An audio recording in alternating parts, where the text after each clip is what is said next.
Bonjour Michel-Édouard Leclerc. Bonjour. Soyez le bienvenu sur ce plateau. Je voudrais pour commencer cet échange revenir sur les propos de Gabriel Attal hier, que vous n'avez sans doute pas manqué, c'était sur TF1. Le Premier ministre propose de durcir les conditions d'accès au chômage pour encourager le retour à l'emploi. L'idée c'est d'aller chercher des recettes dans un État dont les finances publiques ne sont pas en forme. Est-ce que ça, vous qui embauchez ou qui avez embauché et qui êtes présidé aux destinées d'un groupe qui embauche de nombreuses personnes, est-ce que c'est pertinent selon vous ? Alors, comme tout le monde, j'imagine qu'on a la prescience qu'il y a des gens qui profitent du système, qui restent au chômage volontairement, etc.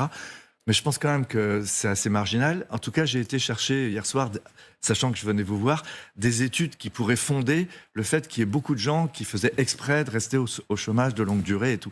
Il y a aucune étude qui fonde ça. J'ai même été sur ChatGPT.4 pour aller regarder les études. J'en ai pas trouvé, quoi.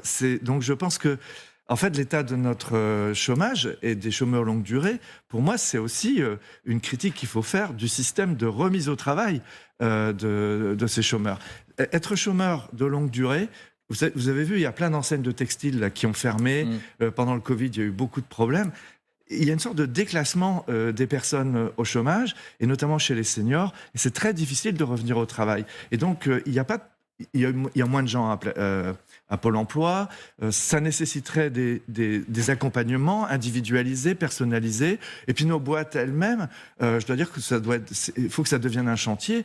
Nous avons à accueillir des gens qui, quand vous avez à 54 ans, 55 ans, perdu votre emploi et qu'il faut revenir pour 10 ans, pour 5 ans dans une boîte avec des gens plus jeunes, plus dynamiques et tout ça, qui ont la foi, c'est un travail à faire. Donc alors, moi, je pense que la crise du système, qu'est-ce que c'est pas dans l'aspect comptable, c'est plus dans la remise à l'emploi des gens qu'il faut... Je suis plus préconisateur dans l'idée d'aller chercher le plein emploi, d'aider ces chômeurs à se reclasser. Quels sont les profils que vous voyez, monsieur Leclerc ? Parce que là, par exemple, vous avez fait une grande opération de job dating, le grand rendez-vous, je crois que ça s'appelait, dans vos centres Leclerc un peu partout dans le pays. Vous avez vu qui comme profil ? Alors, moi aussi, j'ai appris que ça s'appelait un job dating. Hein. Bon, pardon, j'ai l'âge de ma génération. Je me mets au franglais. Oui, en une journée... on a demandé à tous les demandeurs d'emploi de venir sans CV s'ils voulaient, il n'y a pas de discrimination. Ils viennent dans 450 magasins. On avait à peu près 3000, 3500 postes à pourvoir à ce niveau de l'année. Il y a eu 53 000 personnes qui sont venues en magasin. Est-ce que c'est beaucoup ? Je ne me rends pas compte. Par rapport à d'habitude, c'est colossal. C'est beaucoup. C'est 2 fois plus que le premier test qu'on avait fait il y a 3 ans. Et ils sont venus parler aux bouchers, aux charcutiers, aux comptables, bien sûr au directeur de RH. On a conclu, on a bouclé déjà un premier tour, quoi. Il reste juridiquement à faire les contrats et tout ça. Donc ça montre bien que passer les barrières psychologiques du CV anonyme, est-ce que je vais être lu, ça a super bien marché. Moi, j'étais à Bonneuil, en région parisienne, avec le maire qui est venu voir aussi. Le maire était communiste, hein, il est venu voir dans le magasin comment ça se passait. Il y a une sorte de quand on vient de manière un peu décontractée, il faut se dépasser pour dire qui on est, dire son identité à quelqu'un. Le quelqu'un, là, c'était pas anonyme, c'était pas une boîte aux lettres, c'était des gens de métier. On pouvait visiter les magasins et ça a super bien fonctionné. Il y a une piste qui a été évoquée hier par le Premier ministre pour gagner de l'argent, pour faire des recettes, c'est taxer les super profits. Oui. Est-ce que vous, par exemple, vous êtes super riche, Michel-Édouard Leclerc, est-ce que vous seriez OK pour payer plus d'impôts à titre personnel ? Je suis pas aussi riche que le patron de TF1, mais je me porte bien. Ouais.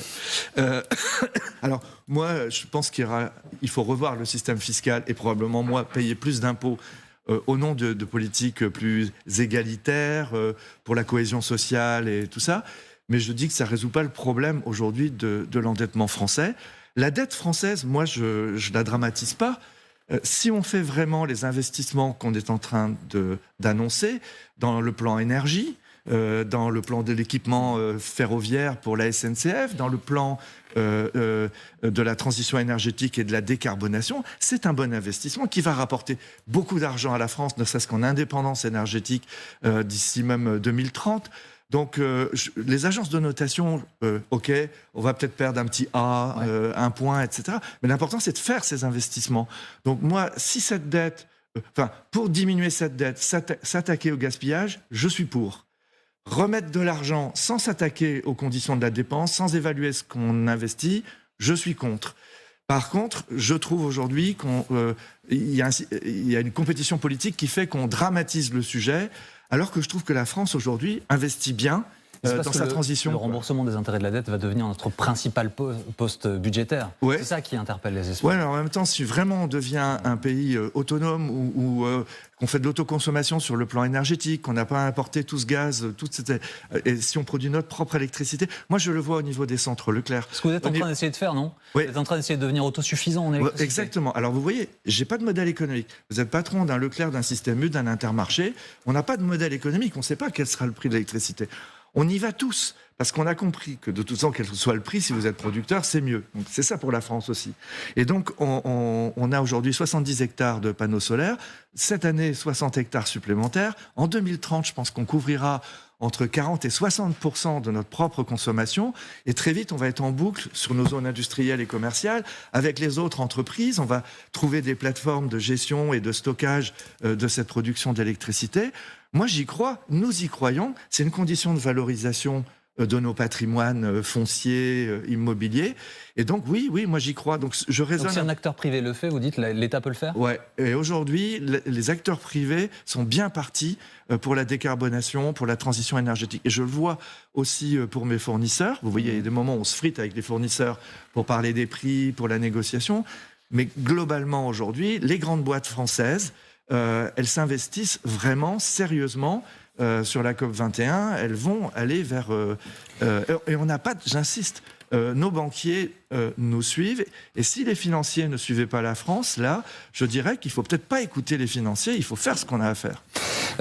Vous êtes connu un peu comme la pitié de l'inflation, hein, Michel-Édouard Leclerc désormais. Vous bénéficiez d'une expérience franchement à nul autre pareil. Puisque vous disait que j'étais la Madame Irma. Voilà, mais parce qu'en fait vous êtes ce qu'on appelle sur le carrelage des supermarchés, donc vous voyez ce qui se passe quotidiennement. Où en est-on de l'inflation? On vous interroge souvent à ce sujet. L'inflation alimentaire, alors, il y a une baisse de la hausse, si on veut dire les choses. Ça. Ça va se stabiliser. Est-ce que vous êtes en capacité de nous donner des chiffres? Ouais, je ne sais pas. Ça va descendre. L'inflation va descendre beaucoup.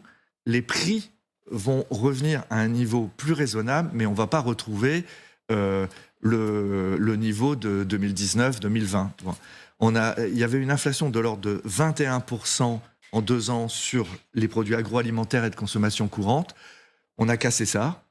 Alors, on a cassé ça par la négociation. Et c'est vrai que ça ne nous fait pas une bonne réputation parce qu'on a été dur. On a dit, messieurs, mesdames, vous avez été taper les Français alors que vous êtes distribué des dividendes, vous avez vous avez reconstitué vos marges. On a bien négocié. Je pense que sur 2024, le premier semestre, là, et même le deuxième trimestre, on va avoir des baisses et on va avoir une inflation limitée à 2-3% dans les hypermarchés. Ce qui est toujours 2 ou 3% de trop, mais on revient de loin, quoi. Au sujet de vos négociations, alors vous dites vous-même on a été dur. La DGCCRF réclame à Leclerc un peu plus de 7 millions d'euros, justement au motif que vous auriez été trop dur. Je mets du conditionnel, puisque ça va être jugé. Pourquoi est-ce qu'il y a cette action en justice? C'est tous les ans comme ça. C'est une manière de faire de la politique. L'État, qui a perdu beaucoup de crédits en tant qu'acteur économique, on vient d'en parler, se pose un arbitre et donc vient prendre des dossiers dans les accords de négociation commerciale chez toutes les enseignes et les propose au juge. De toute façon, quand la justice s'est rendue, les ministres ne sont plus là, c'est 4 ans après. Ça fait partie d'un jeu d'acteurs qui, moi, m'horripile, qui nous fait perdre du temps, qui crée des emplois de juristes. Mais honnêtement, on n'a pas perdu beaucoup de procès de ce type-là. La réalité, c'est que la réalité du pouvoir d'achat des Français, il n'a pas augmenté depuis 2 ans. Quand on voit les besoins des Restos du Cœur, des banques alimentaires, du Secours populaire ou du Secours catholique, je dirais qu'il y a 1 million de Français aujourd'hui qui rament encore un peu plus que les années précédentes. C'est quand même ma priorité. Et même si j'entends bien que les agriculteurs ne veulent pas qu'on touche aux revenus agricoles, qu'on sanctuarise les conditions de négociation agricole, j'accepte ça. On est d'accord. Moi, je suis français, je suis patriote, je suis légaliste. Par contre, il y a beaucoup à faire quand même quand on voit les marges qui ont été constituées dans le secteur industriel récemment. Donc, j'assume complètement que la négociation, C'est sportif quelquefois. Ouais. L'industriel, il essaye de tout répercuter ces hausses de coûts, et le distributeur se dit, ça se passe chez moi, chez Intermarché, chez Carrefour, chez Lidl, chez Aldi. Et donc, c'est moi qui serai tenu pour responsable si ça augmente trop. Vous voyez Est-ce que c'est pour ces raisons en partie que vous avez cessé les opérations carburant à prix coûtant, qui ont fait beaucoup de votre communication, hein? Oui. C'est pour ces raisons-là, notamment sur la fin des coups de pouce, un manque d'honnêteté que vous dénoncez, de l'État? Je ne les fais pas à titre publicitaire. Je ne viens pas vous dire opération au prix coûtant, parce que aujourd'hui, on doit gagner 2-3 centimes par litre, ce qui couvre l'argent, et ce qui permettra de donner de la participation et de l'intéressement aux collaborateurs, aux salariés. Mais oui, c'est vrai que j'étais un peu déçu parce que les pouvoirs publics nous avaient engagés sur ces opérations-là, nous avaient promis de convoquer les raffineurs, vous vous en rappelez certainement. Ouais. Ils n'ont jamais été convoqués, ils ont fait un pognon de dingue, et donc nous on ramait vis-à-vis de nos salariés. C'était bizarre de dire on n'aura pas de participation cette année dans les carburants ou d'intéressement, alors que Total sort des milliards, Total, Esso, Mobile sortent des milliards de profits. Donc aujourd'hui on rétablit un peu l'équilibre, mais par contre on creuse l'écart quand même avec les stations Total. Alors Total Access est assez performante, mais la majorité du réseau Total Énergie continue à se faire du beurre, quoi. Je voudrais avoir... Je salue Pouyanné, Ouais. parce qu'ils nous ont écrit que je ne devais pas dire trop de méchanceté sur le... Ah oui, vous sur avez les reçu un petit papier, Ouais. d'accord. Mais bon, il est élégant, ça va aller. Je voudrais vous entendre également sur la une de Libération. Je ne sais pas si vous l'avez croisé Non. ce matin en venant, mais c'est une triste en un sens, c'est sur le gaspillage alimentaire. Ouais. 1 milliard de repas Ouais. jetés chaque jour. 1 milliard. Il y aurait de quoi nourrir la population entière, puisqu'il y a 678 millions de personnes qui ne mangent pas à leur faim sur la planète. Est-ce qu'on peut faire un lien entre ce gaspillage et l'inflation et la façon dont les gens font leurs courses et dont ils se nourrissent? Je vous ai entendu à plusieurs reprises dire les Français font plus attention. Alors, les Français veulent faire plus attention. Ils font attention à leur pouvoir d'achat. Ils font attention. D'ailleurs, on a gardé en magasin, les consommateurs demandent les tickets de caisse. Hein. Donc, moi, je m'attendais à ce que aujourd'hui, puisqu'on leur envoie des mails, non, ils gardent des tickets de caisse. Alors souvent, des gens font des courses pour les autres, pour d'autres collectivités, les gens du village. Moi, j'habite en province, je vois ça. Il y a du covoiturage, il y a de la course en commun, shopping. Il y a des petites plateformes comme ça qui font les courses pour les autres. Tout le monde garde des tickets. Tout le monde garde des tickets pour voir si on s'est pas fait avoir ou si on n'a pas dépassé. Ce qui marche très fort dans les magasins aussi, c'est le scan achat, c'est-à-dire que vous avez une petite liseuse qui vous dit à quel point vous en êtes avant d'arriver à la caisse, et pour ne pas devoir laisser des produits à la caisse parce que vous avez dépassé les seuils. Ça arrive beaucoup, ça arrive de plus en plus. Ouais. Et notamment chez les personnes âgées, parce que c'est le pouvoir d'achat des retraites qui aujourd'hui est atteint. Avant, on disait les retraités se portent mieux que les actifs. Non, ça rame pas mal. Alors le gaspillage, j'ai pas lu l'article, mais normalement, il est beaucoup dans les foyers, mais aussi dans la restauration, etc. Les foyers sont les plus, malheureusement, contributeurs. Voilà. Dans les magasins, nous avons des organismes autour des banques alimentaires qui collectent. Il y a Phoenix, qui est une jeune plateforme qu'on dit start-up, mais qui maintenant doit être une vraie entreprise. On est bien assisté pour qu'il n'y ait pas de gaspillage dans les magasins, et en tout cas qu'on ne jette pas. Encore un mot, s'il vous plaît, sur la santé de votre entreprise. Alors, votre part de marché a progressé, plus d'un point. Le chiffre d'affaires, 10%, 49 milliards d'euros. Alors, je rappelle à nos téléspectateurs, le chiffre d'affaires, ce n'est pas le résultat. C'est pas ce que vous gagnez, mais c'est le chiffre d'affaires. 49 milliards d'euros pour Leclerc, qui accroît un peu son écart. Alors, je voyais même que Leclerc est devenu, vous mettiez en avant l'aspect de proximité. Mais vous êtes aussi dans le développement digital. Vous êtes devenu, selon Kantar, le deuxième acteur,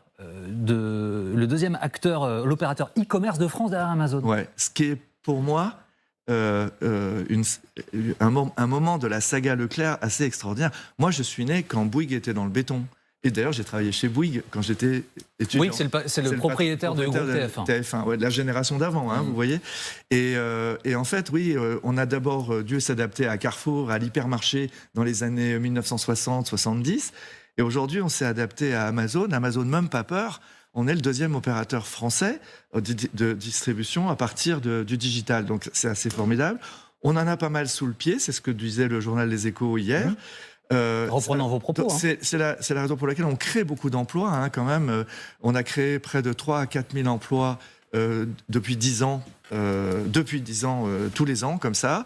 Des emplois dans le secteur alimentaire, des emplois de métiers de bouche, on vient de ces métiers-là, mais aussi des emplois dans l'informatique, dans la communication. On est devenu le premier voyagiste français, Leclerc Voyage. On est devenu le premier loueur de voitures. Je pense qu'on a un parc automobile aussi important qu'Europecar maintenant. 30 000 voitures. Ouais. On est bijoutier, premier bijoutier français, 3e libraire. D'ailleurs, dans le domaine culturel, on investit beaucoup. Et d'ailleurs, vous allez nous voir, je vous donner un truc, moi, qui me fait plaisir.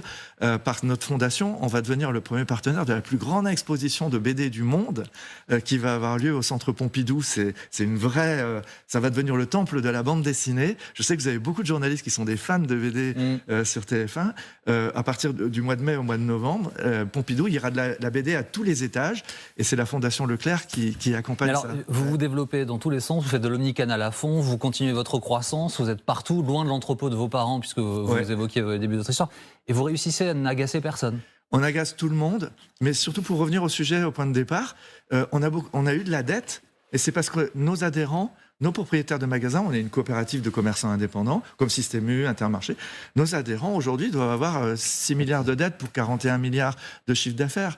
Si la dette est bien investie, si elle est bien gérée, c'est bon pour la croissance. Et je veux revenir à ça. Vous êtes candidat à Bercy ou pas alors? Je ne suis pas encore candidat à Bercy, j'y pense. Quand je me rase mal, mais je pense qu'il ne faut pas dramatiser des situations. Bien sûr, là, il faut regérer, mais je trouve qu'on voit dans l'économie privée que ceux qui marchent aujourd'hui, c'est ceux qui investissent sur la nouvelle économie, sur la nouvelle demande des consommateurs. Il faut être utile socialement. Bien sûr, il ne faut pas gaspiller, mais...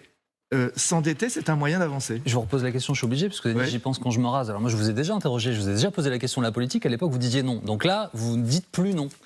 Non, mais il y a des moments, c'est vrai que je suis tellement triste de voir le niveau, quelquefois, de débat à l'Assemblée nationale. Moi, je suis d'une génération Macron a fillonisé toute ma génération, mais quand même vis-à-vis... Moi, je suis européen, je voudrais que sans l'Europe, on n'est que dalle, quoi. Alors, même si l'Europe est techno, même si l'Europe est loin de nous, il faut remettre ça carré. Mais donc, vous pourriez vous engager en politique, vous y pensez? J'y pense tout le temps. Et en tout cas, je veux faire passer... Je suis régionaliste, je suis breton, je suis entrepreneur privé, je fédère des entrepreneurs qui marchent bien.